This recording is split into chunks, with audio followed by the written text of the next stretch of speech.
Realmente somos bendecidos de pertenecer a la iglesia y de ser parte de este pueblo que espera el regreso de nuestro Señor. Hay una pregunta, hemos anunciado el tema de esta mañana y ¿por qué soy adventista del séptimo día? ¿Por qué no pertenezco? Hay más de 3,000 denominaciones cristianas a través de todo el mundo. Es increíble cómo y hay una pregunta que algunos me hacen. Dicen, ¿por qué si hay una sola Biblia hay tantas iglesias? ¿No debiera haber una sola iglesia? Yo le digo, claro que sí, debiera haber una sola iglesia. Porque la palabra de Dios es única, la palabra de Dios no tiene comparación con nada y no nos guía por diversos caminos, nos guía por un solo camino, que es el camino de la salvación. Y entonces algunos me preguntan, ¿pero por qué tantas iglesias? Y yo le digo, tú no tienes respuesta, yo tampoco. No tengo una respuesta. La respuesta es que hay una sola Biblia y que la palabra de Dios es definida. Dios es definido, Dios no es ambiguo. Dios no tiene diferentes caminos que van cerquita unos de otros para que tomes cualquier camino que tú quieras. Dios tiene un camino y es Jesús. Y Jesús dijo, este es el camino, la verdad y la vida. Nadie viene al Padre sino por mí. Y ese camino tiene especificidades. Hay instrucciones de parte de Dios. Dios no nos dejó en el camino a tientas para que andemos según nuestros pensamientos. Algunos dicen, lo que tú pienses, eso es. No es así.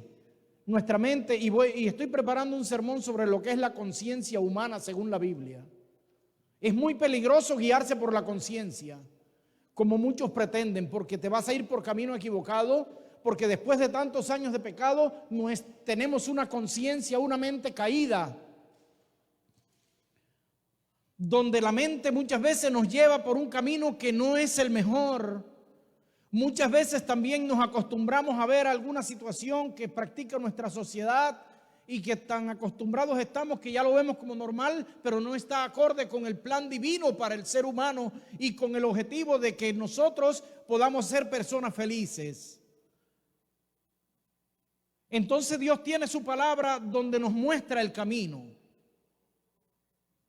donde nos da cada día instrucciones definidas por el camino que debemos andar para honrarle a Él, pero no solo para honrarle a Él, sino para nuestra felicidad. Porque lo que Dios propone para el ser humano es lo único que realmente da verdadera felicidad al ser humano. Si analizamos las instrucciones de la palabra de Dios, veremos que cada una de ellas, si la analizamos con profundidad, nos lleva a objetivos definidos en nuestra vida y nos lleva por un cauce correcto donde podemos tener felicidad a pesar de que vivimos todavía en un mundo en problemas. Lo primero que quiero poner claro es que antes de ser adventistas somos cristianos. ¿Saben que a algunos adventistas se les olvida que somos cristianos? Por eso quiero poner esto en mi primer slide. Antes de ser adventistas, ¿qué somos? Somos cristianos. Todos nosotros somos cristianos.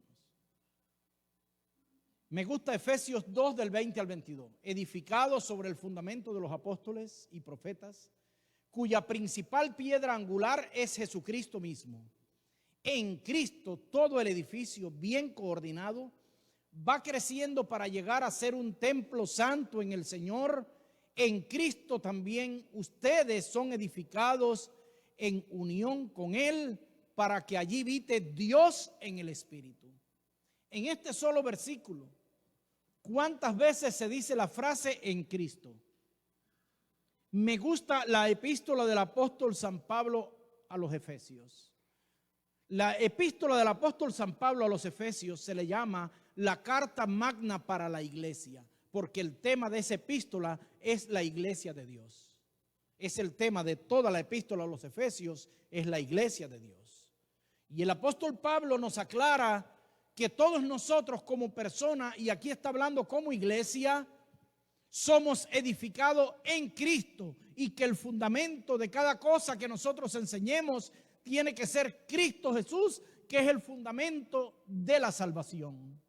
Es la piedra angular, porque Cristo mismo dijo: la piedra que desecharon los hombres ha venido a ser cabeza de ángulo.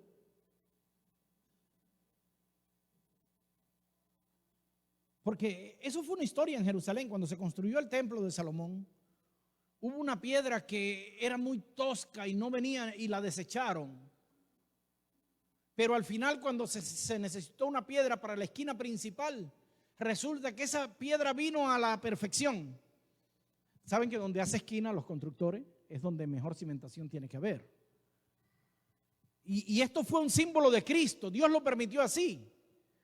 Porque Cristo fue desechado entre los hombres, pero hoy es la piedra fundamental de la iglesia.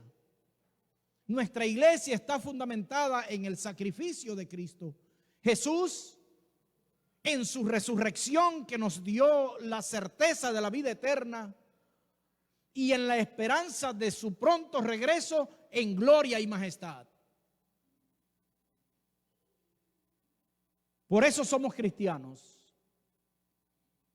Nuestra iglesia es una iglesia cristiana. Muchos nos acusan de vivir centrados en la ley. No es verdad.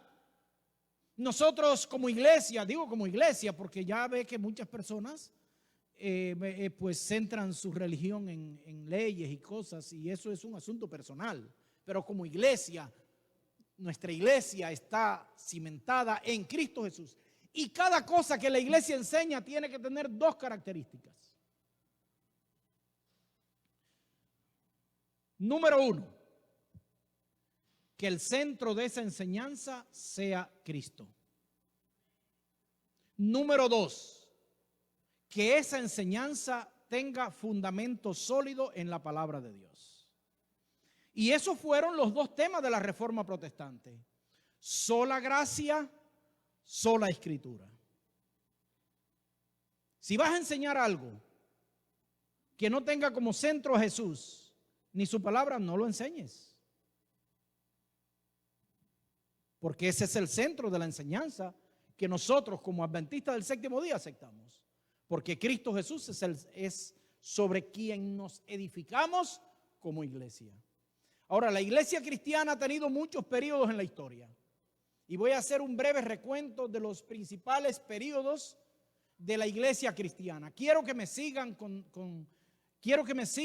para que no se pierdan. Muchos dicen: bueno, ¿y de dónde salió la iglesia adventista? Hoy lo van a saber. ¿Qué les parece? La iglesia cristiana, la iglesia que fundó Jesús, ¿cómo se le llamó? Iglesia cristiana. Fíjense que ellos mismos no se denominaron cristianos. Ellos no dijeron: somos cristianos, no. La gente les empezó a decir cristianos. Hoy día nosotros nos llamamos cristianos, pero los primeros discípulos, dice que en Antioquía la gente los veía hablar de Jesús. El celo de ellos era ese Jesús todo el tiempo, vivían como Jesús, hablaban como Jesús, y la gente les comenzó a decir cristiano. Y se le llamó iglesia cristiana. Esa iglesia cristiana era la única iglesia como debió ser hasta hoy. ¿Verdad, hermanos? Lamentablemente no fue así. La iglesia cristiana, puse allí año 34. El año 34 fue el año oficial en que comienza la predicación apostólica.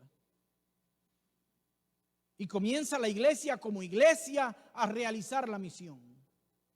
Los apóstoles, con ese celo, con ese fervor cristiano, comenzaron a predicar la verdad. Dios desechó al pueblo judío y no los desechó Dios, se desecharon ellos mismos. Y algunos dicen, de manera equivocada por supuesto, que Dios desechó al pueblo judío por sus pecados. Eso no es así. Si Dios hubiese desechado al pueblo judío por sus pecados, los hubiese desechado en el mismo monte Sinaí, cuando allí públicamente adoraron un becerro de oro y dijeron todos: eres Dios que nos sacaste de la tierra de Egipto. Pero la misericordia y la bondad de Dios y las nuevas oportunidades que dio Dios a su pueblo fueron más de lo que nosotros podamos imaginar. La misericordia de Dios es tan grande que va más allá del extremo ese que tú puedas imaginar. Más allá de ello va Dios. Y así también en lo personal con cada uno de nosotros. Nunca te creas perdido. Si alguien te desanimó y te dijo, ya estás perdido, ya no tienes solución, no le creas. Porque en Cristo Jesús siempre hay solución y siempre hay una nueva oportunidad y una nueva esperanza para cada uno de nosotros. ¿Saben por qué desechó Dios al pueblo de Israel? Porque desecharon la verdad. Mientras ellos predicaron, a pesar de sus errores, que el Mesías iba a venir para rescatar a su pueblo, ¿estaban en la verdad o en la mentira? Estaban en la verdad. ¿Qué pueblo del mundo tenía esa verdad? Más ninguno, solo ellos, solo Israel. Y se iban lejos y Dios los llamaba y Dios les enviaba profetas y Dios era paciente con ellos. Pero un día vino el Mesías que tanto ellos habían dicho que vendría. Y cuando vino el Mesías no lo aceptaron. Por eso Dios los desechó. Porque ya no tenían un mensaje. A partir de que Cristo murió, ¿cuál era el mensaje? Ya el Mesías vino, murió, resucitó y pronto vendrá. ¿Verdad, hermanos?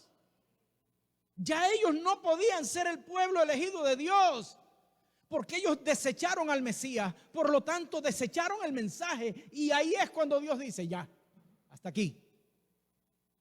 Todavía mataron al Mesías y Dios le dio 3 años más de oportunidad, hasta el año 34.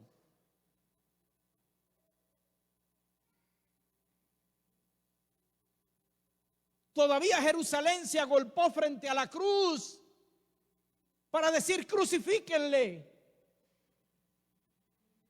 Y cuando Jesús ascendió al cielo, antes de ascender, las últimas palabras fueron, vayan y prediquen al mundo entero.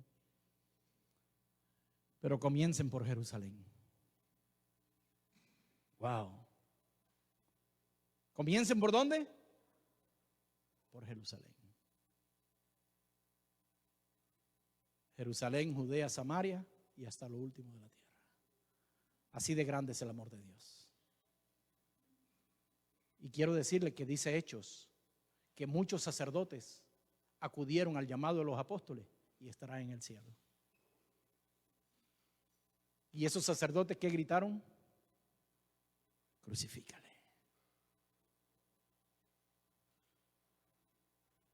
No tienes explicación, yo tampoco. Porque el amor de Dios desde el punto de vista humano no tiene explicación. Solo lo aceptamos por fe. Y esta iglesia cristiana se mantuvo hasta el año 313. Solo era la iglesia cristiana. ¿Cuántos años? Casi 300 años. En el año 313, ya hemos dicho lo que sucedió. ¿Qué sucedió? Se bautizó el emperador Constantino y eso lo cambió todo, para mal. En el año 313. Paganización de la iglesia. Millones de paganos aceptaron el cristianismo. Millones de paganos. Repito, millones de paganos aceptaron el cristianismo, pero no estaban convertidos. Simplemente la iglesia cristiana pasó a ser la iglesia del imperio.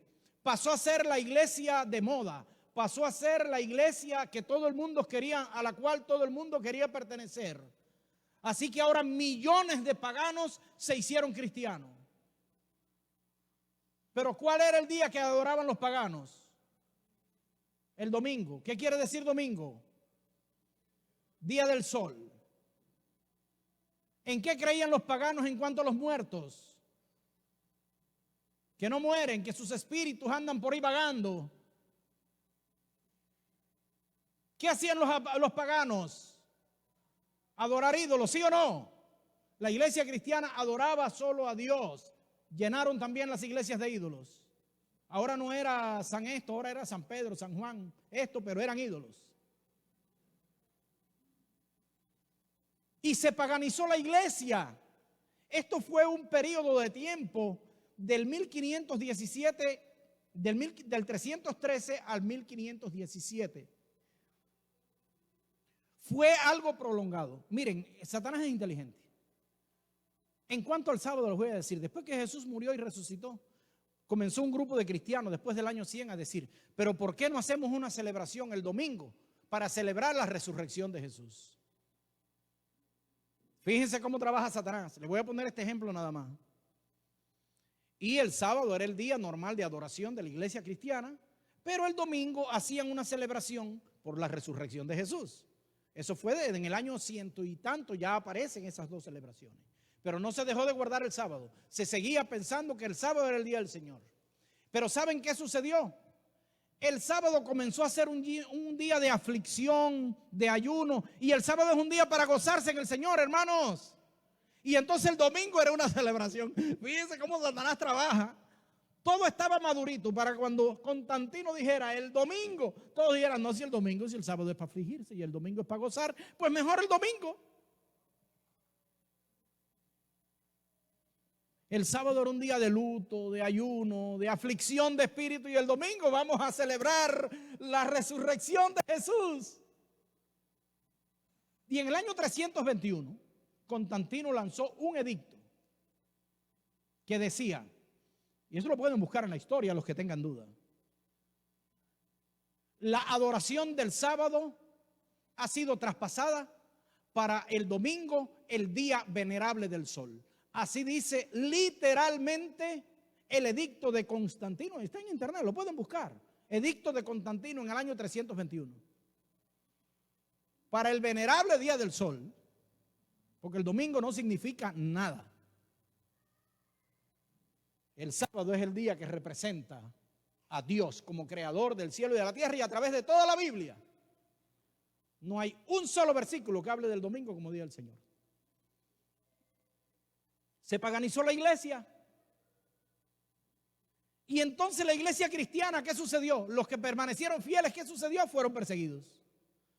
Los millones que se bautizaron le dijeron a la minoría que era fiel, no, esto es obligatorio.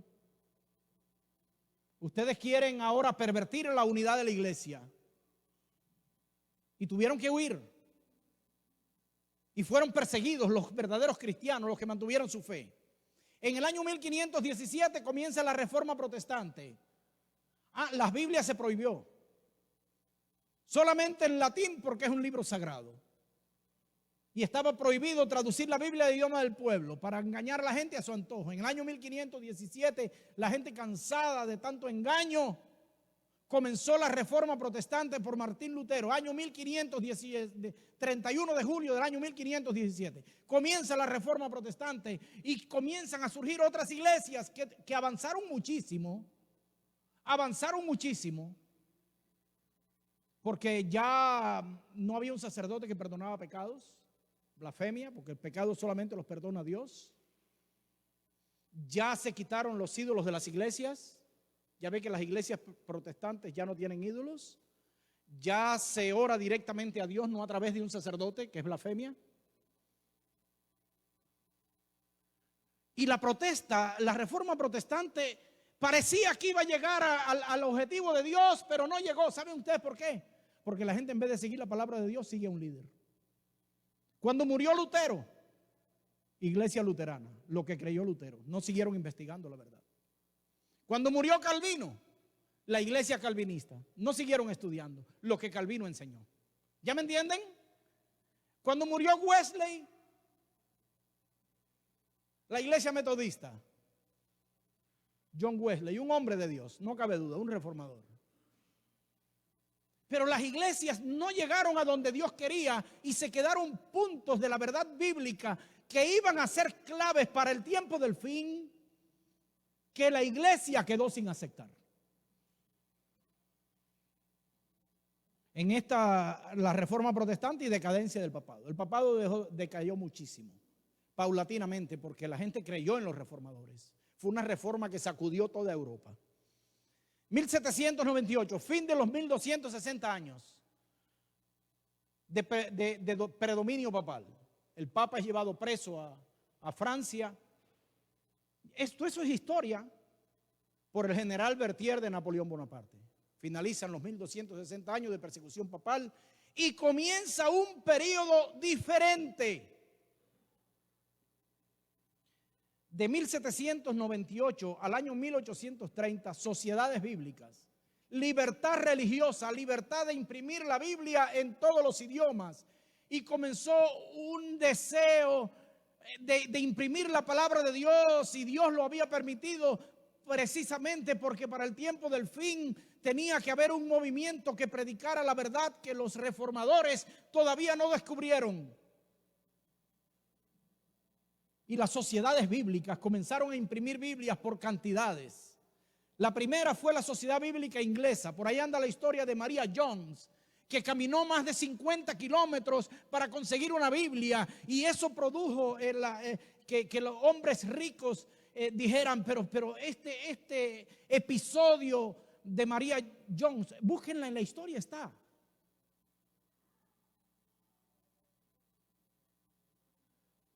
Comenzaron a donar dinero y se comenzaron a imprimir Biblias. Se formó la Sociedad Bíblica Inglesa, Sociedad Bíblica Holandesa, bueno, ahora Países Bajos. Puse Holanda porque lo conocemos mejor. Sociedad Bíblica de los Estados Unidos, Sociedad Bíblica de Rusia, Sociedad Bíblica Argentina. Fue la primera de Latinoamérica. Y otras en todas partes. Y la Biblia se comenzó a divulgar por todas partes, en todos los idiomas, con libertad total. Y eso produjo un reavivamiento. Porque todo reavivamiento en la iglesia va a venir producto de un estudio de la palabra de Dios. No puede haber reavivamiento sin estudio de la palabra de Dios. Y puedes estudiar en la Biblia que todos los reavivamientos vinieron a partir de un estudio de la palabra de Dios.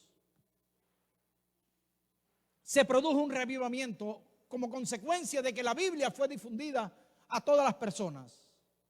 Y allí llegó el movimiento milerita, fundamentalmente en los Estados Unidos, de 1830 a 1844. El estudio de las profecías del tiempo del fin. Lamentablemente comenzaron a predicar que Cristo vendría en 1844 por la profecía de los 2300 días, que realmente se cumplían en 1844. Pero la profecía, ellos se equivocaron porque la profecía no decía que Cristo iba a venir, sino que comenzaba el tiempo del juicio. Pero este movimiento milerita dio lugar al estudio de las profecías, y ese movimiento milerita se le llamó movimiento adventista. No eran adventistas del séptimo día. Era un movimiento que pertenecían personas de todas las iglesias reformadas y evangélicas, personas que se unieron, que creían que Cristo iba a venir en 1844. Pero a partir de este tiempo comienza lo que es hoy el movimiento adventista del séptimo día. ¿En qué nos basamos cada uno de nosotros? Dice Apocalipsis 12:17. Ahora, identificando al remanente. El sábado pasado estudiamos la historia de Apocalipsis 12, la historia del gran conflicto, y terminamos en Apocalipsis 12:17. Entonces el dragón se llenó de ira contra la mujer y se fue a hacer guerra contra el resto de la descendencia de ella, los que guardan los mandamientos de Dios y tienen el testimonio de Jesucristo. Miren, allí dice entonces. ¿Por qué comienza el 12:17 entonces? Yo vine a la iglesia, entonces almorcé, entonces nos reunimos allí con algunos hermanos para estudiar el conflicto de los siglos. ¿Ya me entienden? Está diciendo, después de los 1260 años, entonces, o sea, la primera característica de este movimiento que describe Apocalipsis 12:17 es que comienza después de 1798. Segunda característica, guarda los mandamientos de Dios. Puse entre paréntesis, todos. Dios quería para el fin del tiempo levantar un movimiento que enseñara la verdad que faltaba por enseñar y que la iglesia de la Reforma no llegó a comprender.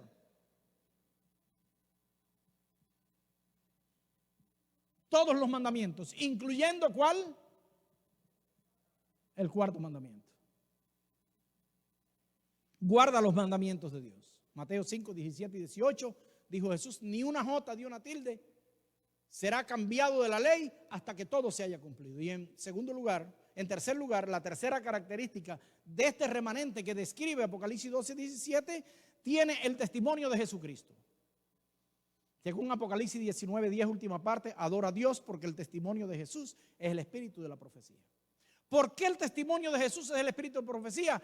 Porque Dios habla a la iglesia mediante los profetas. Los profetas dan testimonio de Jesús y ese testimonio lo presentan a la iglesia para que la iglesia crea. Fíjense lo que dice Amós 3:7. Porque no hará nada el Señor Jehová sin que revele sus secretos. ¿A quién? A sus siervos los profetas. Así que en cada época histórica e importante de la historia de la iglesia, Dios levantó un profeta. Dios levantó a Moisés cuando se necesitó, cuando iba a comenzar la historia del pueblo de Dios. Dios levantó a Juan el Bautista. Dios levantó a Elías en el momento de mayor apostasía del pueblo de Israel. Dios levantó a Juan el Bautista como precursor de la venida de Jesús. Y así en cada momento específico de la historia de la iglesia, Dios levantó profetas para guiar diferentes etapas. Y en el último tiempo no era la excepción. Creemos, los adventistas del séptimo día, que Dios levantó en diciembre del año 1844 a Elena Harmon, que la conocemos como Elena Jaime White por el esposo que era Jaime White y adoptó su apellido, Elena White, como profeta de Dios. Tiene todas las características de un profeta y guió este movimiento mediante las instrucciones que Dios le dio, las visiones que recibió, hasta su completa organización. Aquí hago un paréntesis. Si alguien tiene alguna duda y quiere más aclaración sobre este asunto, yo sé que es un asunto un poquito polémico. Algunos nos conocen como la iglesia del falso profeta, pero nosotros estamos convencidos que Elena G. White es fiel profeta de Dios y que la iglesia adventista del séptimo día cumple con los tres requisitos. Surgió poco después de 1798, guarda los mandamientos de Dios y tiene el testimonio de Jesucristo. Estamos convencidos de eso y lo podemos demostrar con toda la palabra de Dios. Y ahí está el Apocalipsis. Pero eso no es lo que nos hace el remanente, fíjese. Eso es parte de lo que nos hace el remanente. Esa es la primera característica de lo que nos hace el remanente de Dios. Pero lo principal no es esto. Lo principal es esto. Una misión. ¿Qué cosa? Una misión. Porque Dios reveló una verdad para que fuese predicado ¿a cuántos? A toda nación, tribu, lengua y pueblo. No sé cómo una iglesia puede decir que pertenece al remanente de Dios si no tiene un programa misionero.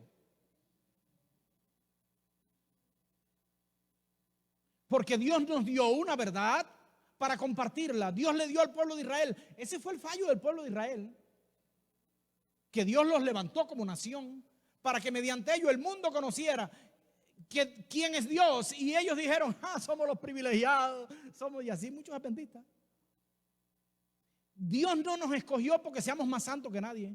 En todas las iglesias hay gente que se va a salvar. Y quiero aclarar eso. No somos exclusivistas de pensar que Dios va a venir a buscar adventistas. Dios va a venir a buscar a su iglesia. Y muchas personas que están en diferentes iglesias van a ser salvos porque Dios mira el corazón. Y muchos lamentablemente no escucharon esta verdad, pero sirvieron a Dios de todo corazón y esos van a ser salvos. Ahora, si tú escuchaste la verdad, acéptala, porque cada cual debe vivir acorde a la luz que ha recibido. Y Dios sí tiene una verdad para este tiempo, porque cada época, antes del diluvio, ¿cuál era la verdad presente? ¿Cuál era la verdad que debía ser predicada? La salvación, porque siempre es la salvación. No predicó destrucción, predicó salvación. Ahí estaba el arca. Todo el que quisiera entrar podía entrar. Antes de la venida de Cristo, ¿cuál era el mensaje? El Mesías está llegando. Prepárense para recibir al Mesías. Ahora en el fin del tiempo, ¿cuál es el mensaje? El evangelio no ha cambiado. El evangelio es el mismo ayer, hoy y por los siglos.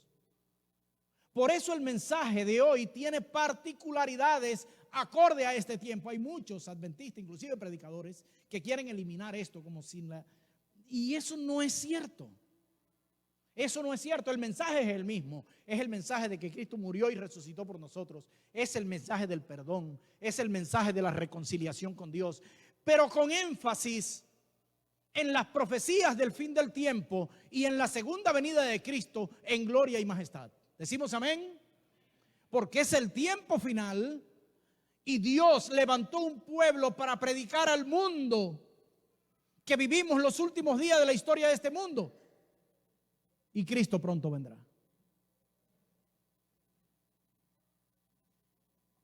Miren, particularidades del mensaje.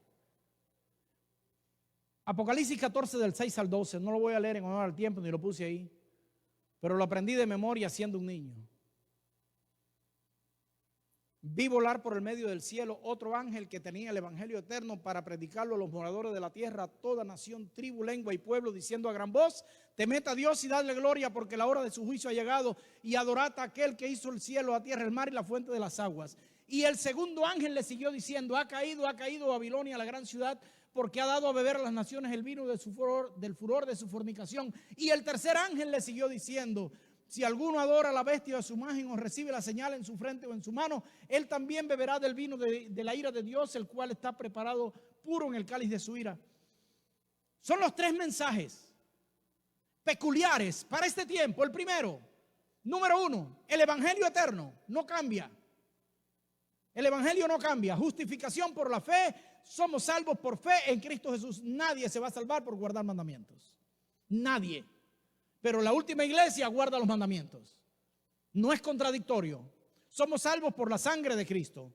Pero la fe nos guía a través de la palabra de Dios. Y cada día nuestra vida es fortalecida, es guiada. Y cada día Dios nos transforma y nos guía a su palabra. Y ahí es donde viene la obediencia. Como un fruto de la conversión. Como un fruto de esa entrega a nuestro Señor Jesús.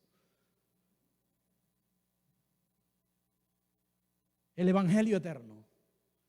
Pero dice, la hora de su juicio ha llegado. 1844.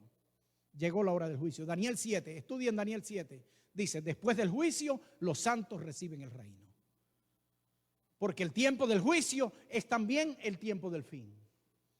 Y el mensaje central del libro de Apocalipsis es que Cristo viene en gloria y majestad para rescatar a su iglesia, para rescatar a su pueblo.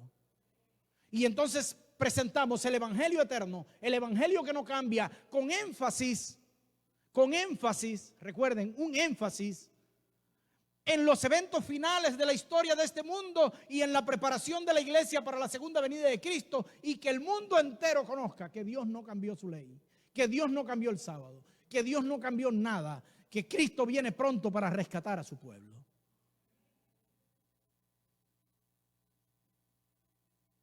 Y ahí está en el Apocalipsis. Y hace un llamado a la adoración. Fíjese el mensaje del primer ángel.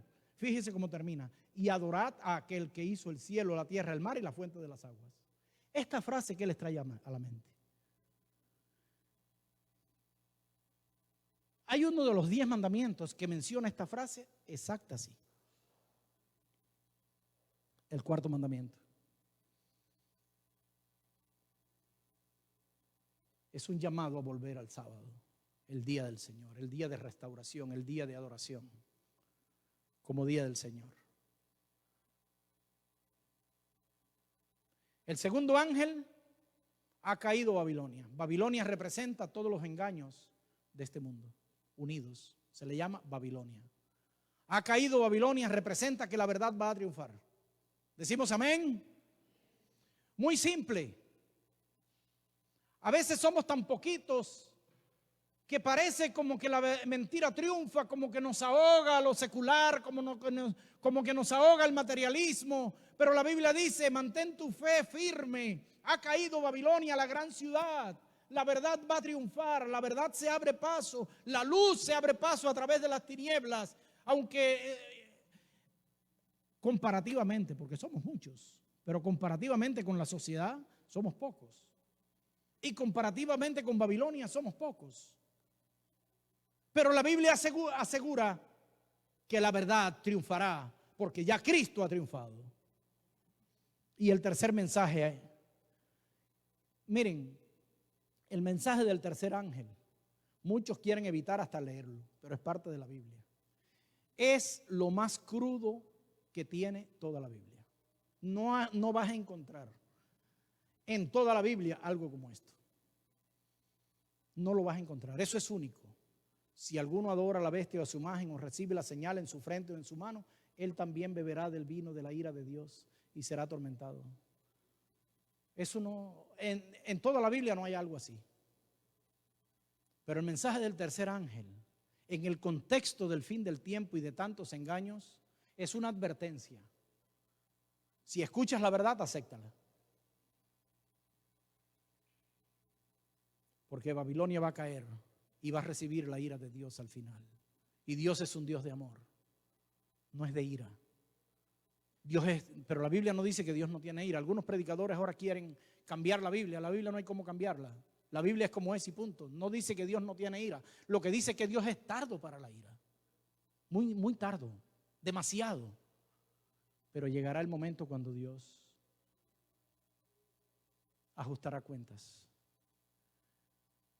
Y los que se pusieron deliberadamente del lado de Satanás, lamentablemente van a ser destruidos.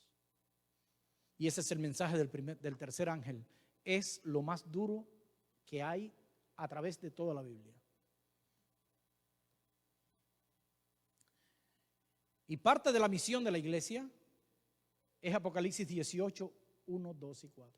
Elena White le llama el fuerte pregón, la lluvia tardía. La lluvia tardía, el último gran llamado de Dios a este mundo para que se arrepienta. Y hay una frase curiosa, por eso nadie se ofenda si pertenece a otra iglesia, nadie se ofenda, porque no ofendemos a nadie, porque la Biblia dice que Dios tiene un pueblo en Babilonia, ¿sí o no? Dios tiene un pueblo. De hecho, les voy a decir algo que dice Elena White, que es duro bueno para nosotros, que dice, hay tantas personas que van a ser salvas en otras iglesias, pero que todavía Dios no los ha traído porque la iglesia no está lista para recibirlo. No es que ellos no están listos para venir. No es que ellos no están listos para venir, es que la iglesia no está lista para recibirlos. Y dice que si vinieran se volvían a ir. Y entonces Dios está esperando un momento clave, que será los que han viajado en avión. Último llamado, ¿verdad? Este es el último llamado. Miren lo que dice. Esto lo dice Apocalipsis. Algunos pretenden decir que este es un nuevo mensaje. Este no es un nuevo mensaje. Apocalipsis 18 es el mismo mensaje, pero con más fuerza, porque es el último llamado de amonestación de Dios a este mundo antes de que se cierre la gracia. Después de esto vi otro ángel que descendía del cielo y la tierra fue alumbrada con su gloria. Decimos amén. Esos días están para el futuro todavía. Y la tierra fue alumbrada con su gloria. Clamó a gran voz diciendo, ha caído la gran Babilonia. Y ahí pongo punto suspensivo porque sigue esa información. Pero el versículo 4 dice, y oí otra voz del cielo que decía, salid de ella, o sea de Babilonia. Salid de ella, pueblo mío. ¿Cómo dice? No hables mal de nadie. No juzgues a nadie. Porque Dios tiene un pueblo allí. Y no lo digo yo, lo dice la Biblia. Dios tiene un pueblo. Miren, les voy a decir algo que no sé si van a comprender, pero espero que lo comprendan, porque si tenemos prejuicios no lo van a comprender. El remanente está en formación. La Biblia describe el remanente y Babilonia en el marco de los eventos finales, que están a través de Apocalipsis 12. El remanente está en formación y al final formarán parte del remanente millones de personas que están en otras iglesias. Y Babilonia también está en formación. Todo esta descripción que se hace en Apocalipsis capítulo 13, 14, 15, 16, 17 y 18, todo eso está para el futuro y se está cumpliendo de manera progresiva. ¿De manera cómo? Progresiva. Pero todavía no se ha completado el remanente, ni todavía se ha completado Babilonia. Todo eso está en formación. Porque esa descripción de lo más cruel de la guerra, el último gran conflicto entre el bien y el mal, la resucitación de la bestia a toda su magnitud, imponiendo un día de reposo falso y obligándolo para el mundo entero, no ha llegado. Va a llegar. Y creemos que pronto va a llegar. Y saben ustedes, los que nos van a perseguir nos van a ayudar a predicar el evangelio. ¿Sabían ustedes eso? Porque cuando se imponga un día falso de reposo y se obligue a los cristianos a eso, toda la iglesia de Dios que está en Babilonia todavía, no se van a ir con la primera. Han estado engañados hasta hoy, pero van a investigar y van a ir a la Biblia y cuando vean, no, el día del Señor, el sábado, monumento recordativo. ¿Qué ustedes creen que van a hacer? ¿Van a perseguir o se van a unir al pueblo perseguido? ¿Ya me entienden? Entonces, eso también va a ayudar a llamar la atención hacia la verdad. Millones, a última hora van a escuchar el llamado de Dios y van a ser salvos. ¿Decimos amén? Millones. Antes que se cierre la gracia. ¿Por qué somos adventistas? Somos adventistas porque Dios nos ha dado la luz de los eventos finales, de mantener viva la ley de Dios, no para salvarnos, sino como parte del proyecto de Dios para cada uno de nosotros. Somos salvos por la gracia de Dios.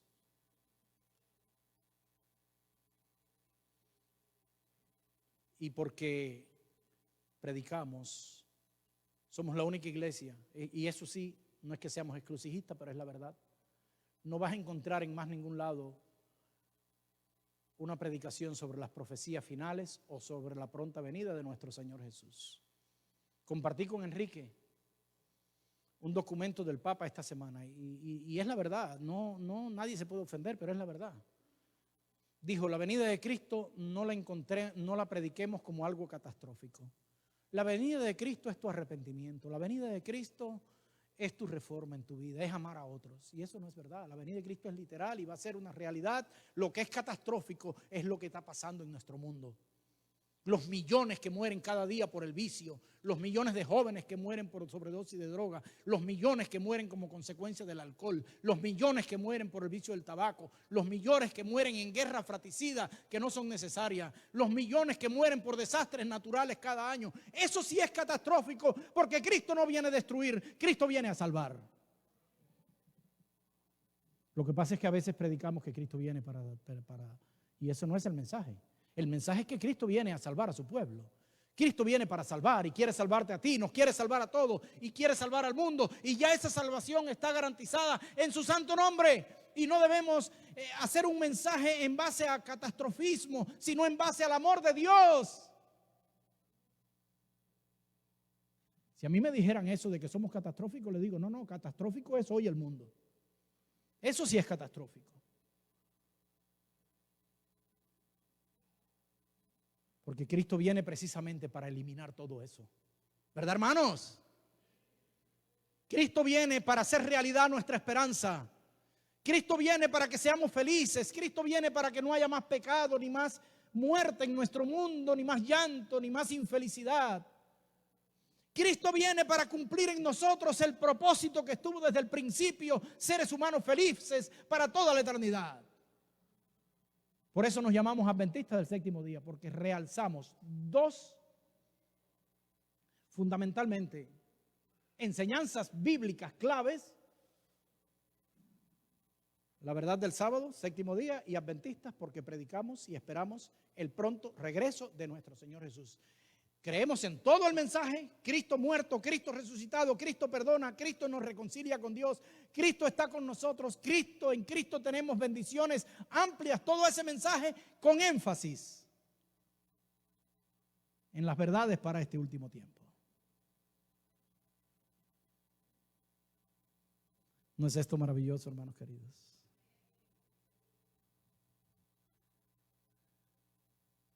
Pronto estaremos celebrando la victoria.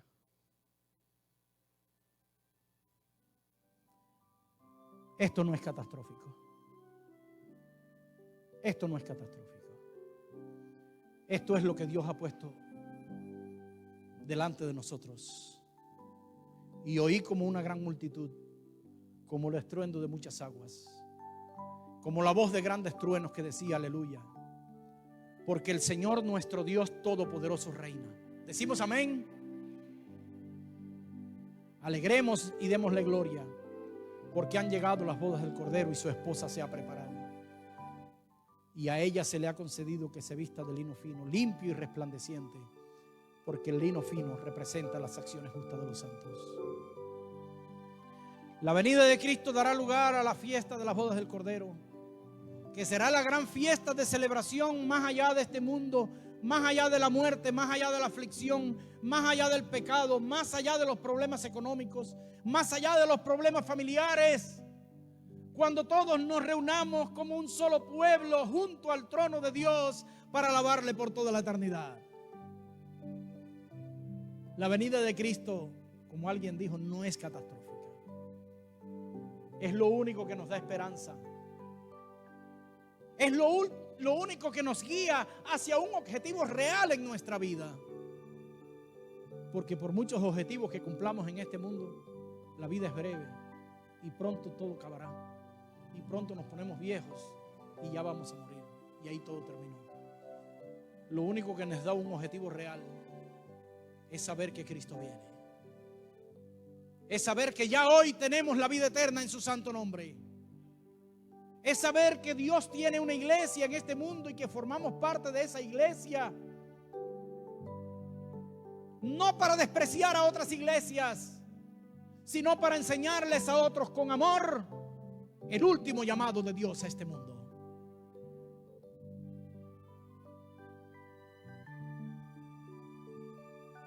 ¿No es esto maravilloso?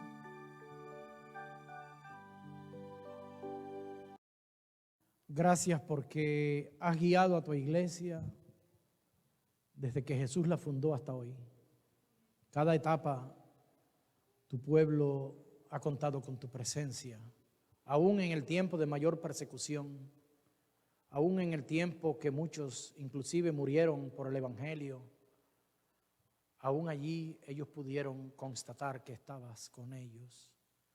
Y los que dieron sus vidas la dieron alegremente, sabiendo que cuando despertaran era para ver tu rostro, Señor, viniendo en gloria y majestad. Gracias porque en este último tiempo también tienes una verdad específica para este tiempo. Es tiempo de volver a tu palabra tal y como está escrita. Es tiempo de creer en las profecías de la segunda venida. Es tiempo para constatar que todo se ha cumplido al pie de la letra. Es tiempo de saber que vienes pronto en gloria y majestad, no para destruir, sino para salvar. Oh Señor, ayúdanos a creer, a tener fe, y que en medio de tantos problemas y dificultades, luchas que tenemos, en medio de los avatares de esta vida, donde los problemas a veces sentimos que nos aplastan, pero siempre está tu palabra, siempre está tu Espíritu Santo, siempre está esa fuerza que viene de ti que nos hace seguir adelante. Mantén en nosotros esa fe y prospérala cada día.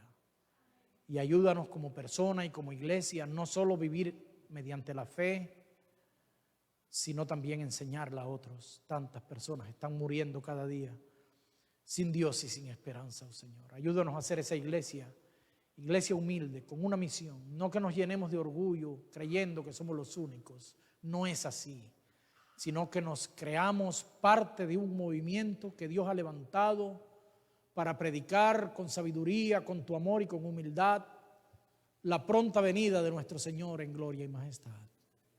Oh Señor, bendice a tu iglesia, bendice a cada uno de manera personal, en el nombre de Jesús. Amén. Hoy me acerco a tu trono.